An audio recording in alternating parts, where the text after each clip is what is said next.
নমস্কার, আমি তন্ত্র সাধক জ্যোতিষী উত্তম কুমার। আজ আপনারা দেখছেন আমার নতুন মন্দির, মায়ের মন্দির, আমার জবা মা, আমার বাবা। আজ আমি তন্ত্র নিয়ে কিছু কথা বলবো। আজ আপনাদের বলবো মানি ফ্লো কি করে করবেন আপনার জীবনে। যে সমস্যাটা ম্যাক্সিমাম জাতক জাতিকাদের দেখা যায়, আমি যখন প্রেডিকশন করি তখন দেখা যায় যে ম্যাক্সিমাম বলতে 100-র মধ্যে 99 জনেরই আর্থিক অনটন সমস্যার মধ্যে তারা আছে। কি করবেন? একটা কাচের বাটি কিনবেন, তার মধ্যে 21টা লবঙ্গ দেবেন, 21টা এলাচ দেবেন, তামার পয়সা দেবেন যদি থাকে আপনার কাছে, কিছুটা কর্পূর দেবেন, আর তেজপাতা 7টা নেবেন।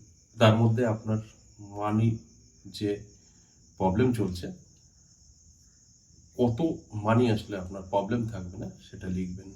ধরুন আপনার 30,000 টাকা দরকার আছে, সেটা লিখবেন। আমার 30,000 টাকা ইনকাম, এই টাকা দিয়ে আমি এটা করি ওটা করি।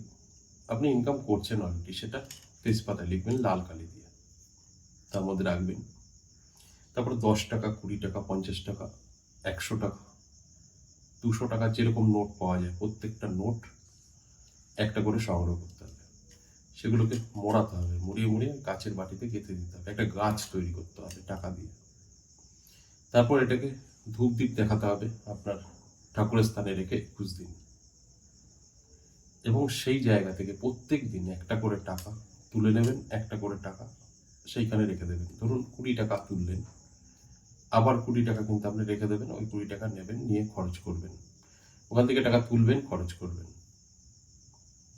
আশা করি বুঝাতে পেরেছি। করে দেখুন, আপনার আর্থিক কষ্ট থাকবে না। এরকম আমি প্রত্যেকদিন আপনাদের টিপস দিতে থাকবো, এবং এটা তন্ত্র নিয়ে আলোচনা। বহু কিছু আপনাদের সমস্যার সমাধান আপনারা করতে পারবেন যদি একটু ফলো করতে পারেন। আমার মন্দিরের ঠিকানাটা বলে দিই। এটা হচ্ছে নদিয়া জেলা, বীরনগর, সর্বকপাড়া। বীরনগর স্টেশনে নেমে 1 নম্বর প্ল্যাটফর্ম থেকে বেরিয়ে যে কোনো টোটো ধরে চলে আসতে পারবেন। সর্বকপাড়া জ্যোতিষী উত্তম কুমার নতুন মন্দির বললে নিয়ে আসবে।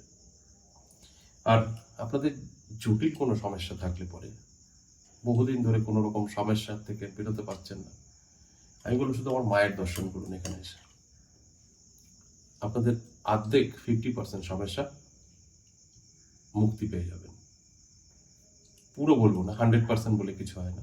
50% সমস্যার সমাধান হয়ে যাবে শুধু মায়ের দর্শনে। এটা আমি চ্যালেঞ্জ করে বললাম। ভালো থাকবেন। নমস্কার।